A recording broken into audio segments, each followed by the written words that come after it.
3 लड़के आए थे एड्रेस पूछने के बहाने से। अच्छा। अब बीच वाले ने, पहले वाला तो एड्रेस पूछ रहा था, उन्हें बीच वाले ने अपनी हरकत चालू कर दी थी और जेब वेब में हाथ मारना चालू कर दिया था। अब मैं थोड़ा घबरा गया था, मैं अकेला था उस टाइम, तो उनको वहाँ से ना आसपास लेंटर की रोड मिल गई थी, वो उठा के उन्होंने मेरे सिर में मार दी थी।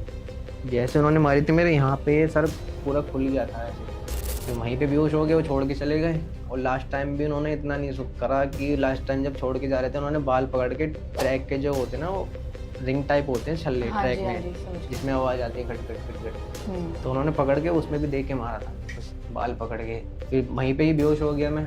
सामने से ट्रेन आ गई थी 15-20 मिनट बाद, मैं होश में आ गया था, हॉर्न पड़ते ही कान में हॉर्न बज रहे थे। अब मेरे को थोड़ी ट्रेन धुंधली धुंधली दिख रही थी, अब मैं उठ ही नहीं पाया, सामने से ट्रेन आ रही थी, वो काट के चली गई। जब ट्रेन ने पैर तो काट दिए थे, ऐसे तिरछे काटे थे पहले। अब मैंने सोचा अब इतना तो कट गया, मैं बचा लूँ एक चीज़ तो अपनी, मैंने हाथ आगे करा और ट्रेन इतनी एक्सप्रेस थी।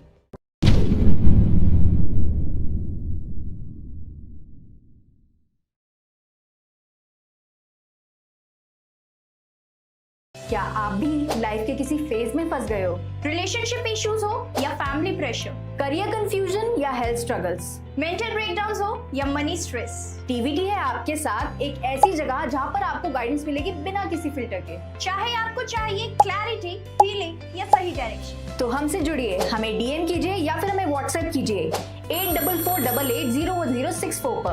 आप रेडी हो तो जुड़िए टीवीटी के साथ, जहां आपको मिलेगा हर सवाल का सच्चा जवाब। TVT, real talks, real health, real you. Welcome to another special episode of TVT. आज का एपिसोड काफी स्पेशल है क्योंकि आज हमारे साथ ऐसे गेस्ट जुड़ रहे हैं जिनकी हिम्मत और डिटर्मिनेशन से काफी लोग इंस्पायर होते हैं। वो हमें ये सिखाते हैं कि लाइफ में जितने भी छोटे मोटे या फिर बड़े से बड़े चैलेंजेस हो, उनका हम डटकर सामना कर सकते हैं और अपनी लाइफ में आगे बढ़ सकते हैं। तो आज हम अपने ऑनर ऑफ गेस्ट का स्वागत करते हैं, mister Nikhil ji. Hello Nikhil ji. Hello जी मैम। तो कैसा लग रहा है आपको यहाँ पे आके? बहुत अच्छा लग रहा है मुझे तो, कि कुछ उम्मीद लग रही है आगे बढ़ने के लिए, कुछ है यहाँ पे, अलग ही वो मैसेज सा आ रहा है अंदर से। एग्जैक्टली तो आज हम आपकी स्टोरी, आपकी जर्नी के बारे में जानेंगे कि आपने अपनी लाइफ में जितने भी आपकी लाइफ में चैलेंजेस आए उनका आपने आगे बढ़कर कैसे सामना किया। तो आज हम काफ़ी एक्साइटेड हैं आपकी स्टोरी, आपकी जर्नी को जानने के लिए। तो निखिल जी, सबसे पहले मैं आपकी जर्नी के बारे में पूछना चाहूँगी कि अब तक की आपकी जर्नी कैसी रही है? अब जर्नी तो ज़्यादा नहीं, छोटी मोटी रही है मेरी। मेरा शुरू से तो इतना स्टडी में मन था ही नहीं। अच्छा। और तो था, फिर मैंने स्टडी छोड़ दी थी अपनी 10th 11th के बाद छोड़ दी थी। फिर जैसे मैंने देखा ना कि उस टाइम पे पैसों का चस्का चढ़ गया था। फिर मैंने अपने दोस्त से बात करी, मैंने बोला कि मेरे को कोई जॉब के लिए बताओ। फिर जो हमारे यहाँ कृष्णानगर मार्केट होती है, मैंने वहाँ लोकल मार्केट में भी काम करा है। अच्छा। शूज़ की लाइन में जी। फिर वहाँ पे भी करा मैंने, 2.5-3 साल करा था। फिर पापा ने कहा कि यहाँ पे कोई करियर है ही नहीं। फिर धीरे धीरे मैं आगे बढ़ा। उसी एरिया में एक दुकान और थी, मैंने वहाँ पे भी काम करा था। फिर मेरे मामा ने कहा था तेरे को अगर तेरा माइंड कंप्यूटर में या फ़ोन की लाइन में, तेरे को वहाँ पे करा दूंगा। मामा के थ्रू हमारा वहाँ पे भी लगा था काम। ये लक्ष्मी नगर में मार्केट है, वहाँ से एक वो लोकल एरिया से मैंने फ़ोन की दुकान में भी काम सीखा था, रिपेयरिंग का। हाँ जी। क्योंकि माइंड ही उस चीज़ में था, पढ़ाई में था ही नहीं। तो वहाँ से पढ़ाई करने के बाद एक बार जहाँ पापा जॉब कर रहे थे, फिर वहाँ पे उन्होंने सर ने बोला कि मेरे को कंप्यूटर के लिए कोई लड़का चाहिए। मैंने वहाँ पे भी जॉब करी, मैं करी कम से कम 1.5-2.5 साल गई थी वहाँ पे। वहाँ पे मैं कंप्यूटर ऑपरेटर था, जो दिल्ली जल बोर्ड जो होता है जी, वहाँ पे बिल विल बनाने थे, उनके साथ रहना था। वहाँ पे करने के बाद वहाँ से भी जॉब हट गई थी, वो टेंडर बेस्ड जॉब थी। टेंडर 5 साल का होता है, पर मेरी पहले ही हट गई थी। अच्छा। फिर उसके बाद मैंने जो नॉर्मल जो होती है रैपिडो वगैरह, उसमें भी वर्क करा है। मतलब मैं शुरू से स्ट्रगल लाइन में ही था। मेरा कहीं से कुछ होता है, मैं टिकटॉक के टाइम पे था, मेरे को वीडियो बनाने का भी बहुत शौक था। अच्छा। अब मेरी टिकटॉक की वीडियो भी बहुत थी। फिर हमारे मोदी जी उन्होंने टिकटॉक ही बैन कर दिया था।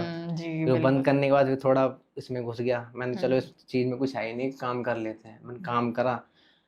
फिर काम करने के दौरान एक दिन भी ऐसा आया, मैं वहाँ पे जो हमारा वीवीआई रेलवे स्टेशन है वहाँ पे मैं गया। उस दिन इतना था, इतना बुरा मेरे लिए, मेरी बाइक भी स्टार्ट नहीं हो रही थी सुबह। और जो हमारे घर में राम दरबार जिसे कहते हैं ना, वहाँ पे मतलब वो एक दिन पहले ही पापा के ऊपर गिर गया था। अच्छा। भगवान ने तो संकेत दिए थे, हम समझ नहीं पाए, हम सोचा ऐसे गिर गया था। जो हमारे मार्बल का मंदिर है पीछे ही है, बेड के पास में ही। तो वो इतना भारी है कि मतलब 2-3 जने मिल के उठाए, वो जब उठेगा जी। वो भी गिर गया था, पापा के सर के ऊपर कोने पे लगा था। वो उस टाइम ब्लड आया नहीं था, इतनी लगी नहीं थी। हाँ जी। फिर 23 अगस्त आ गई थी, नेक्स्ट डे पड़ गया था 23 अगस्त था। बारिश इतनी तेज हो रही थी कि मैं सोचा जाऊं नहीं जाऊं, फिर बारिश रुक गई 11 साढ़े 11 बजे। मैंने मम्मी से बोला मम्मी जा ही रहा हूँ, मम्मी घर में क्या करूंगा मैं। मम्मी ने तो मना ही किया था, कौन मानता है, जवान उम्र में माँ बाप का कहना कोई मानता सही ही बात नहीं है। है। अगर उनकी मान लेता तो आज ये दिन भी नहीं होता। फिर बारिश रुकी, मैंने बाइक स्टार्ट करी अपनी, मेरी बाइक भी स्टार्ट नहीं हो रही थी। बाइक स्टार्ट फिर बाई चांस हो गई, फिर धीरे धीरे धीरे धीरे दिन गुजरता गया। जी। फिर मेरे दोस्त का कॉल आ गया था क्रिकेट खेलने के लिए। अच्छा। मैं क्रिकेट खेलने के लिए गया था, हमारे इधर सीबीडी ग्राउंड पड़ता है सूर्यमल पार्क की तरफ।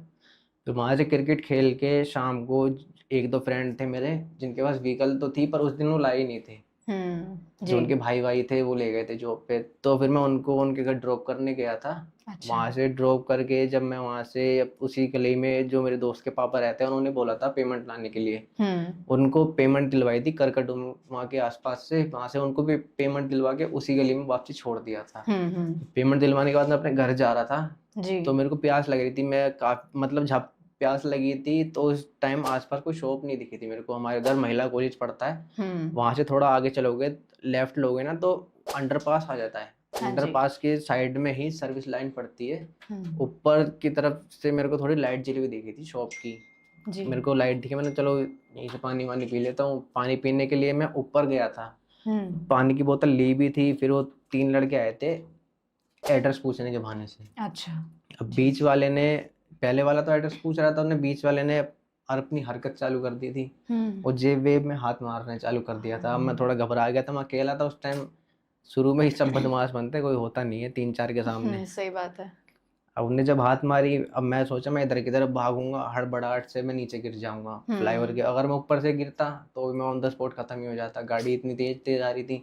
मैंने सोचा जो ट्रैक पार करने के बाद मंदिर पड़ रहा था वहाँ पे, कि वहाँ चला जाता हूँ। वहाँ पे तो उस टाइम शाम ही हो रही थी, पूजा वूजा होती है, पब्लिक आती आती जाती बचा लेगी। अब ट्रैक पार करने के लिए मैं एक बीच वाले को धक्का दे के भागा, अपनी बाइक भी वहीं छोड़ गया था मैं। अच्छा। उनको धक्का दे के भागा ट्रैक के पास, तो उनको वहां से ना आसपास लेंटर की रोड मिल गई थी। वो उठा के उन्होंने मेरे सिर में मार दी थी। जैसे उन्होंने मारी थी मेरे यहाँ पे सर पूरा खुल गया था ऐसे। एक बार मारी, मैं भागता रहा, फिर दूसरी बार भी उन्होंने वार किया था। उन्होंने जब वार किया वो दूसरी बार वाला, मैं गिर गया था। मतलब वार भी इतना खतरनाक था, जैसे आप हल्की सी उंगली डालोगे ना तो अंदर जाने लायक हो गई थी। जी। हड्डी हड्डी हाथ में आ रही थी। हाँ जी। मतलब खून के ऐसे धार आ रही थी पिचकारी जैसे। फिर वहीं पे बेहोश हो गए, वो छोड़ के चले गए। और लास्ट टाइम भी उन्होंने इतना नहीं करा कि लास्ट टाइम जब छोड़ के जा रहे थे, उन्होंने बाल पकड़ के ट्रैक के जो होते हैं ना, वो रिंग टाइप होते हैं छल्ले ट्रैक में, जिसमें आवाज आती है खट खट खट खट, तो उन्होंने पकड़ के उसमें भी दे के मारा था मेरे को बाल पकड़ के। फिर वहीं पे ही बेहोश हो गया मैं। सामने से ट्रेन आ गई थी 15-20 मिनट बाद। मैं होश में आ गया था, हॉर्न पड़ते ही कान में हॉर्न बज रहे थे। अब मेरे को थोड़ी ट्रेन धुंधली धुंधली दिख रही थी। अब जैसे थोड़ी पास आने लग गई मेरे को बिल्कुल क्लियर हो गई। अब मैंने उठने की कोशिश भी करी थी, पर बैक में जो ट्रैक पे पत्थर पड़े रहते हैं वो इतने चुभ गए थे, वो कमर वमर सब कुछ छिल गई थी मेरी। मैंने उठने की कोशिश करी थी, मैं उठ ही नहीं पा रहा था, क्योंकि जो कंट्रोल होता है ना वो सारा माइंड से होता है। माइंड से ही सारा ब्लड निकल चुका था। कंप्यूटर भी सीपीयू से चलता है, माइंड भी वैसा ही है एक तरह का।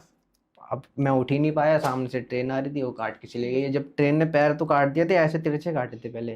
अब मैंने सोचा अब इतना तो कट गया, मैं बचा लूँ एक चीज तो अपनी। मैंने हाथ आगे करा और ट्रेन इतनी एक्सप्रेस थी कि जैसे मैंने हाथ आगे करा ना, उस ट्रेन अपनी तरफ खींचती है। जब आप ये खड़े हो गए ना तो हवा आती है ट्रेन की, अपनी तरफ लेती है। और उसने ट्रेन ने मेरा हाथ भी अंदर ले लिया था। अब कट गया, ट्रेन भी चली गई। फिर थोड़ी देर बाद 3-4 मिनट बाद पब्लिक आई थी कि वहाँ पे हल्ला हो रहा है, क्या हुआ। अब पब्लिक इतनी है, ऐसी है, इंसानियत किसी में है ही नहीं कि कट गया इंसान, चलो कोई बात नहीं, इन्फॉर्म कर दें ट्रैक पे किसी को, स्टेशन पे फ़ोन कर दें, एम्बुलेंस बुला ले। सबसे पहले सबने अपना फ़ोन निकाला, वीडियो बनाई। किसी ने ये नहीं सोचा कि एम्बुलेंस को फ़ोन कर देता बेचारा बच जाएगा। किसी ने भी नहीं करी थी। फिर वो वीडियो बना के चले गए। फिर वहाँ से एक फैक्ट्री से कोई छुट्टी होती है, उसके आसपास कूड़े वाला जो घूमते हैं ना, लास्ट में जब निकलते हैं, जो लास्ट का जो निकलता है वो लेके जाते हैं अपने जो होते हैं कबड्डी टाइप। फिर वहाँ से वो लड़का जा रहा था, उसने मेरे को देख लिया था, इन लड़का कटा हुआ है पर जिंदा है। वो भाग के टीटी के पास गया कि सर वहाँ पे एक लड़का कटा हुआ है पर जिंदा है। पर टीटी ने पता नहीं उसके बाद पे कैसे भरोसा कर लिया, ऐसे इंसान पे कोई करता नहीं है भरोसा। अब टीटी वहाँ पे आया, जब उन्होंने देखा वहाँ सीआरपीएफ जो होती है, रेलवे स्टेशन की पुलिस होती है, वहाँ पे वो आए, उन्होंने एम्बुलेंस को फ़ोन करा। उसके बाद तो मेरे को 3 दिन तक मतलब पानी के लिए इतना प्यासा रखा था, ऑपरेशन हुआ ही नहीं था 72 घंटे प्यासा रहा था, और पानी के चक्कर में ये सब चीज़ हुई थी, पानी मिला ही नहीं था 3 दिन तक। ऐसा क्यों? ऑपरेशन जो होता है ना, वो पानी वानी का कोई इशू होता है, टिश्यूज वगैरह जो अच्छा। होते हैं, वो जब तक वो नहीं सूख जाते उसके दौरान ऑपरेशन नहीं किया जाता। अच्छा। फिर पानी दिया ही नहीं था, मतलब जो ऑपरेशन होता है ना वो खाली पेट होता है, जी कुछ जी। भी नहीं देते। किसी भी हॉस्पिटल में जाओगे ना तो इंसान को पहले खाली पेट रखते हैं, उसको पहले ही बता देते हैं कि तुम्हारा जो ऑपरेशन है 8 से 9 घंटे पहले तुम्हें खाली रहना है पेट। अच्छा। फिर मेरा ऑपरेशन के लिए मैं गया, अभी वो हुआ ही नहीं। फिर जैसे ही मेरा 3 दिन बाद नंबर आया, जो पैर थे थोड़े बहुत साइज से और कट करे थे कि लेवल में ले आते हैं इनको, थोड़ा आगे आसान पड़ेगा। हाथ जी। तो मेरा इतना हो, पहले इतना था हाथ, कट अच्छा। करके इतना करा गया। जी जी। 3-4 दिन बाद मेरे को पता चला, जैसे मैं उठ रहा हूँ पानी के लिए, डॉक्टर भी आ रहे हैं कि बेटा उठो मत। फिर जब मेरे को एक डॉक्टर ने बताया कि आपके पैर नहीं है, आप उठो मत, जब मैंने देखा मैंने पैर तो है ही नहीं। मेरे को उस दिन थोड़ा हुआ था कि अब मैं कैसे जी करूँगा आगे के लिए। अब बिल्कुल। हाथ में भी पट्टी थी, हाथ तो मैं बार बार उठा रहा था, तो मेरे को पहले ही पता था। अब मैं सोचा ये हाथ मेरे ऐसे बैंड कर रखे हैं, उंगली पट्टी बांध रखी है। जिस दिन मेरी ड्रेसिंग हुई मैंने हाथ देखा, उस दिन ज़्यादा टूट गया था। मैंने हाथ भी नहीं है, अब कैसे करूँगा, अब एक ही हाथ है, इससे क्या करूँ कैसे करूँ। पापा मतलब हॉस्पिटल में आए थे, पापा को डॉक्टर ने, पुलिस वाले ने, जो भी थे, उन्होंने हाथ में पॉलीथीन में वो दे दिए थे, कटे हुए पार्ट्स। अच्छा। पापा कह रहे मैं क्या करूँगा इनका, अब जी। इनके किसी काम के नहीं है। पर डॉक्टर ने भी बोला था अगर इसको जब कटा था ये, उसी दौरान ले आते तो हम कुछ कर सकते थे, वो लग जाते, क्योंकि जो ब्लड सर्कुलेशन होता है ना वो चलता है 1 घंटे तक, एग्जैक्टली। वही ही लग जाते मेरे पैर पर। लोग वीडियो बना रहे थे, अगर उसी दौरान हेल्प कर देते तो बहुत कुछ हो सकता था। बिल्कुल। क्या कर सकते हैं। जी। ये कब की बात थी निखिल जी ऐसे? मैम ये थी 23 अगस्त 2024 की बात थी। 2024 की हाँ बात जी। थी। जी। और ये भी नहीं कह सकते कि लेट नाइट हुआ हो, 7 साढ़े 7 बजे का टाइम था। इस टाइम तो दिल्ली में नॉर्मल होता है, एग्जैक्टली। उसी टाइम की बात थी ये। अगर हाथ होता तो बहुत कुछ मैं कर भी लेता, कर तो मैं अब भी रहा हूँ, खैर लोगों को मोटिवेशन भी देता हूँ। एग्जैक्टली बिल्कुल। बट मैं ये सुन के काफी शॉक्ड हुई, किसी ने भी आपकी हेल्प नहीं किसी करी ने उस नहीं करी टाइम थी। पर? जी। जो पुलिस ने भी जब बाद में आए थे, हम्म। इंक्वायरी कर रहे थे, उनको भी बताया ऐसे ऐसे हो गया था। फिर वहाँ पे उन्होंने अपनी इन्वेस्टिगेशन चालू करी, तो उन्होंने अगले दिन आगे बोल दिया वहाँ पे कैमरे नहीं लगे हुए। अगर वो ढूंढना चाहते तो सब कुछ मिल सकता था, वहीं कैमरे नहीं थे। उसके आसपास जो रेड लाइट पड़ती हैं जी वहाँ पे तो थे, वहाँ पे तो मिल सकते थे, वो कहीं से तो आते जाते दिखते। बिल्कुल। अब उन्होंने यही कह दिया कि वहाँ पे कैमरे ही नहीं है, फाइल बंद हो गई। कहीं ना कहीं तो गलती पुलिस वालों की भी है। अगर बिल्कुल। विधायक की बेटी, एमएलए की बेटी, किसी का भी होता, बड़े आदमी का, तो फाइल क्लोज थोड़ी होती, वो तो 24 घंटे के अंदर लाके खड़ा कर देते। एग्जैक्टली। आम आदमी का ये है, मैं तो कहता हूँ आम आदमी की जो बात होती है वो दबा देती है पब्लिक। सही बात है। तो मतलब इस चीज को लेकर मतलब किसी ने भी, अगर हम बात करें तो गवर्नमेंट की, पुलिस की, मतलब कोई भी आपको ऐसा सपोर्ट नहीं मिला? नहीं, जी हॉस्पिटल बिल्कुल। में इन्वेस्टिगेशन करने आया था और वहीं हम्म। केस बंद हो गया था। बिल्कुल। तो अगर मैं निखिल जी आपसे पूछूं, मतलब ये जो सिचुएशन थी उस पर मतलब आपको मतलब काफ़ी एक ऐसी स्टेट आई होगी जहाँ पे आप डिप्रेशन में भी गए होंगे, मतलब सोच होंगे जैसे कि आपने बताया कि आगे क्या करना है, तो उस टाइम को लेकर आपने कैसे कोप अप किया उस चीज़ को? थोड़े दिन तो मैं डिप्रेशन में ही रहता था। जैसे आप वार्ड में एडमिट होते हैं ना, तो वहाँ पे वो आती है खाने के लिए, ट्रॉली आती है सुबह शाम जो आती है पेशेंट्स के लिए। मैं उसकी ट्रॉली के बाद मेरे को ट्रेन की आवाज़ लगती थी, मैं उसको देख देख के डर जाता था। जो भी आसपास आता था मैं उसे पकड़ लेता था बहुत तेज। मैं ट्रेन आ रही है, वो डर बैठ गया था अंदर। जी। वहाँ पे भी डॉक्टर आई थी, उन्होंने भी समझाया था काफ़ी कि तुम्हारे जैसे लोग बहुत ज़्यादा स्पोर्ट्स में भी हैं, काफ़ी लोग हैं। जी। फिर मेरे एक जो भैया हैं वो भी आके मुझे समझाते थे, रात को डेली आते थे। हालांकि मैं चिकन खाता नहीं, अच्छा। कभी हाथ नहीं लगाया था, पर जब डॉक्टर ने बोला था फिर वो सूप लेके आते थे मेरे लिए डेली। डॉक्टर ने बताया था कि यही फायदेमंद है इसके लिए इस टाइम पे। जी। वो मेरे पास बैठते थे, मेरे से बातें करते थे। जब उन्होंने बताया, एक साइंटिस्ट थे, हाँ जी। उनका हाथ पैर काम नहीं करता था, उन माइंड से काम करते थे। वो बात मेरे दिमाग में बैठ गई थी। मैंने जब वो माइंड से सब कुछ कर सकते हैं, भगवान ने मेरे को एक हाथ दिया है, मैं तो बहुत कुछ कर सकता स्टीफन हूँ। हॉकिंग की बात कर रहे हैं आप ना? जी हाँ जी, बिल्कुल। वो बहुत कुछ कर सकता हूँ, मैं कुछ नहीं कर सकता। मैं क्या नहीं कर सकता, मैं सब करके बिल्कुल दिखाऊंगा, पर थोड़ा समय लगेगा। ये चीज़ बैठ गई थी। सही बात है। तो निखिल जी, जैसे कि हम आजकल ये भी देखते हैं कि सोसाइटी जो है ये काफ़ी इन चीज़ों को लेकर मिसकंसेप्शन बिठा लेती है, गलत फहमियाँ होती हैं उनकी। तो आप इस चीज़ को लेकर क्या कहना चाहें कि ये जो उनकी गलत फहमियाँ ये कैसे दूर हो सकती है? हाँ मैम, जैसे ये सोसाइटी ये समझती है विकलांग आन है, जी। ख़त्म है सब कुछ, कुछ नहीं कर सकता। पर मैं कहता हूँ हम भी सपने देख सकते हैं, बहुत कुछ करने की उम्मीद है हमारे भी। हालांकि यहाँ हमें थोड़ा टाइम लगता है नॉर्मल ज़िंदगी से, जैसे आप लोग नॉर्मल हो, नहाते हो उठते हो, हमें बिल्कुल थोड़ा टाइम लगता है उस चीज़ में। हम सब कुछ कर सकते हैं, हम भी सपने देख सकते हैं और सब कुछ कर सकते हैं, पर हार नहीं माननी। एग्जैक्टली बिल्कुल सही कहा आपने। तो आप ये बता सकते हैं कि जैसे कि अभी आपने डेली लाइफ नॉर्मल लाइफ की बात करी है, तो उसमें आप क्या क्या चैलेंजेस फेस करते हैं? जैसे मैं उठता हूँ, अपना नहाता हूँ, मेरे को जाने के लिए मतलब घर से इतनी दूर भी मेरे को ये लगता है कि बहुत दूर है। अब मैं कई बार तो उठता ही नहीं, आलस कर जाता हूँ, मैंने यहाँ से यहाँ तक जाऊँगा, हाथ में दर्द होएगा, एक ही हाथ है, ये कलाई दर्द कर जाती है। जी पर मैं हिम्मत करता हूँ, मैंने आज मैं रुक गया तो फिर मैं रुक ही गया, कभी कर ही नहीं पाऊंगा। बिल्कुल पर थोड़ा इतना दर्द हॉस्पिटल में सह लिया था, थोड़ा और सह लेता हूँ, क्या पता कुछ हो जाए।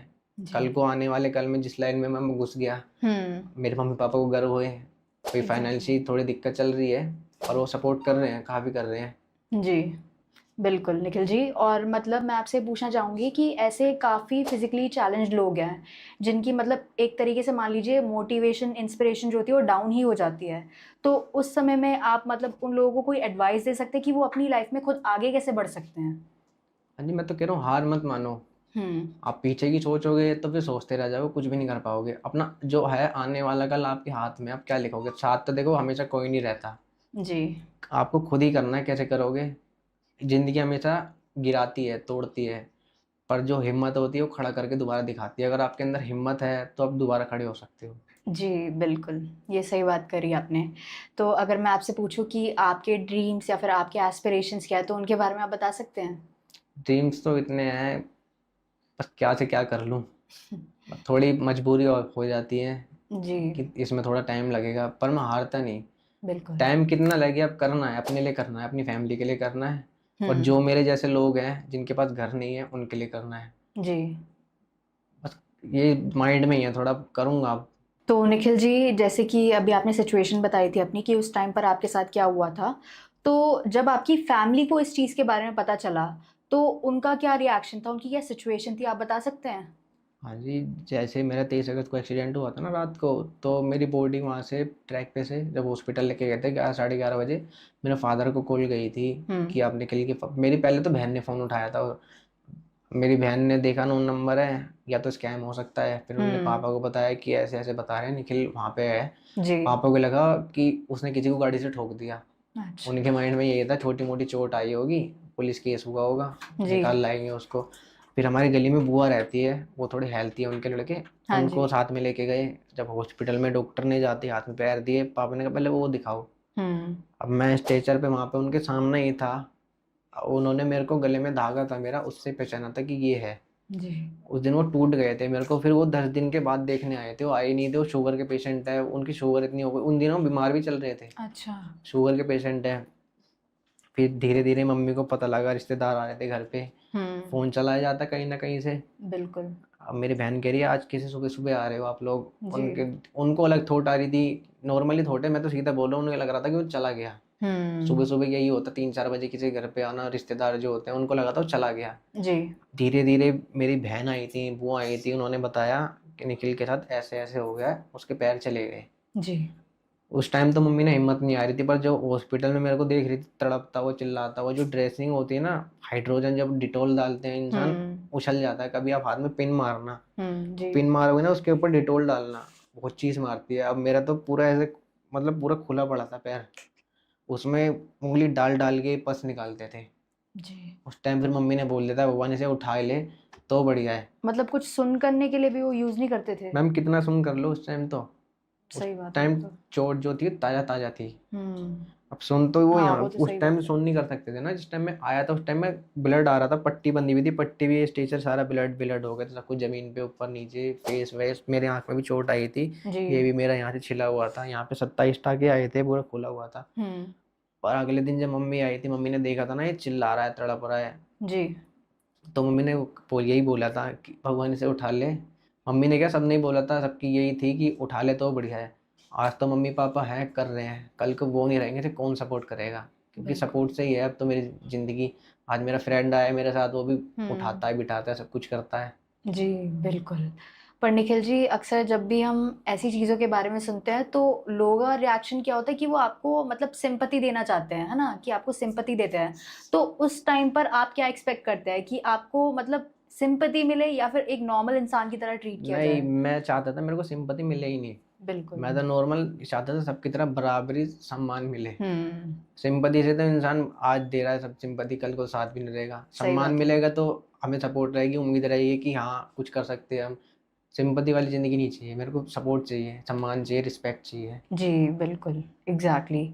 और जैसे कि अगर निखिल जी हम बात करें रिलेशनशिप के कॉन्टेक्स्ट में, तो उस चीज़ को भी लेकर मतलब जितने भी डिसेबल्ड लोग हैं, फिजिकल चैलेंज लोग हैं, तो अगर हम रिलेशनशिप के कॉन्टेक्स्ट में बात करें तो उस चीज़ को भी लेकर डिफ़िकल्टीज आती हैं लाइफ में, इसके बारे में बता सकते हैं? नहीं देखो, अगर जिसको प्यार होगा वो हम्म। तो इंसान दिल से प्यार करेगा, शरीर से नहीं करेगा। बिल्कुल जो सही शरीर बात से है। करेगा वो कहीं ना कहीं हमें भी अपनाएगा। जी सही बात है, बिल्कुल।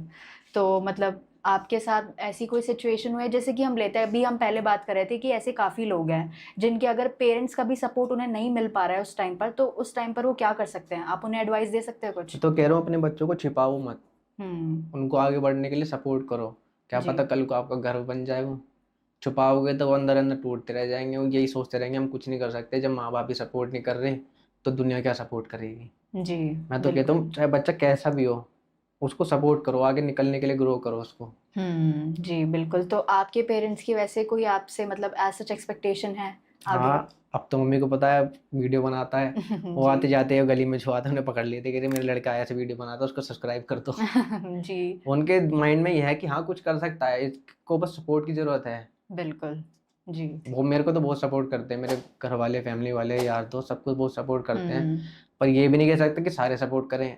सबकी अपनी अपनी फैमिली है, रोज तो कोई किसी के लिए नहीं बैठा। हमें बिल्कुल। खुद करना है, हमें कुछ ऐसा करना है कि दुनिया हमें कुछ देखे, सीखे कि ये कर सकता है तो हम क्यों नहीं कर सकते। तो निखिल जी, जैसे कि अभी हम बात कर रहे थे कि ऐसे लोग जो इन चीज़ों को लेकर मतलब डिप्रेशन में है, किसी भी मेंटल हेल्थ सिचुएशन से डील कर रहे हैं, तो उससे वो कैसे बाहर निकल सकते हैं? उनका पहला स्टेप क्या होना चाहिए, उसके बारे में आप बता सकते हैं हमें?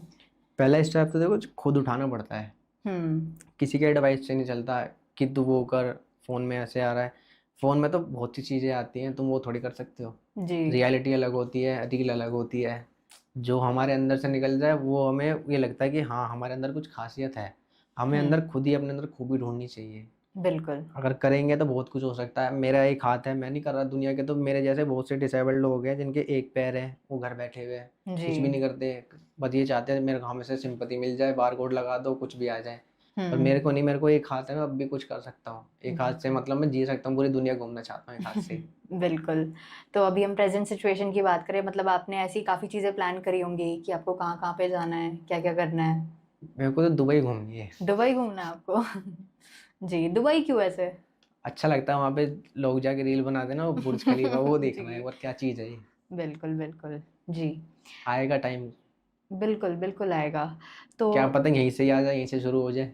एग्जैक्टली बिल्कुल। वैसे अगर हम बात करें, आप मतलब कंटेंट भी बनाते हैं अच्छे से, है ना, लाइक रील्स वगैरह, लोगों को इंस्पायर भी करते हैं इस चीज़ को लेकर। तो इसके अलावा अगर हम बात करें कि अगर ऐसे मतलब काफ़ी लोगों को स्टार्ट करनी है चीज़ें, तो क्या क्या उनके पास ऑप्शंस है? सैड सैड मत बनाओ, मोटिवेशन बनो दूसरों के लिए, कि आपको देखें कि ये कर रहा है, हमें कुछ नहीं, हम भी तो कर सकते हैं। जी मोटिवेशन बनो, किसी के लिए कॉमेडी बना लो। कॉमेडी से भी जैसे हम जैसे लोग हैं रोते रहते हैं, जी टेंशन बिल्कुल। में रहते हैं, हम जैसे लोग हम एक दूसरे को ही हंसा सकते हैं। दूसरा तो एग्जैक्टली। टेंशन दे सकता है, तोड़ सकता है कि तू कैसे करेगा। अगर हम जैसे एक दूसरे के साथ नहीं रहेंगे, एक बॉन्ड नहीं बनाएंगे तो कुछ भी नहीं होगा। एग्जैक्टली, क्योंकि कुछ लोग तो हिम्मत हार के ही बैठ जाते हैं कि हिम्मत भाई हार अब के क्या बैठे हुए करें। हैं, मैंने खुद देखे हैं। मैं जिस ग्रुप में था वो रोते रहते ग्रुप में, मैं हंसाता रहा तो मेरे को उस ग्रुप से ही भगा दिया। अच्छा। कह रहे बेकार आदमी से बाहर निकालो। जी। नहीं मतलब आपकी तो मैं काफी। बहुत मजाक मस्ती वाला आदमी, कभी मेरा आप इंस्टाग्राम पे उठा के देखना, जी। इतना हंसाता हूँ, लोग कहते हैं अब भी इसको कल नहीं आई, ऐसा हो गया, इसकी मजाक मस्ती की आदत गई ही नहीं। मैं अपने घर बिल्कुल। में मजाक मस्ती करता रहता हूँ अपनी मम्मी से कि कल को हम्म। मेरा नकली पैर लग भी जाएगा, कहीं लड़ाई हो जाएगी, मैं तो नकली पैर निकाल के मारूंगा उसको, लोहे का। जी बिल्कुल, आपकी काफी मतलब पॉजिटिव एनर्जी है इस चीज को पॉजिटिव है। लेकर। बिल्कुल। जी मैं ही नेगेटिव हो जाऊंगा तो मैं कुछ कर ही नहीं पाऊंगा, अपने माँ बाप का दिल एग्जैक्टली। भी दुखाऊंगा, उनको ये लगेगा कि अब हार गया। बिल्कुल बिल्कुल। तो निखिल जी, आप हमारी ऑडियंस को एक ऐसा हार्टफेल मैसेज दे सकते हैं जो उनकी भी लाइफ में उन्हें हेल्प कर सके? हाँ जी, मैं तो ये कहूँगा, जिंदगी एक सफ़र है सुहाना, कल क्या हो किसने जाना। जी। मतलब अपने कल के लिए सोचो ही मत, अपने आज में हम्म। जियो।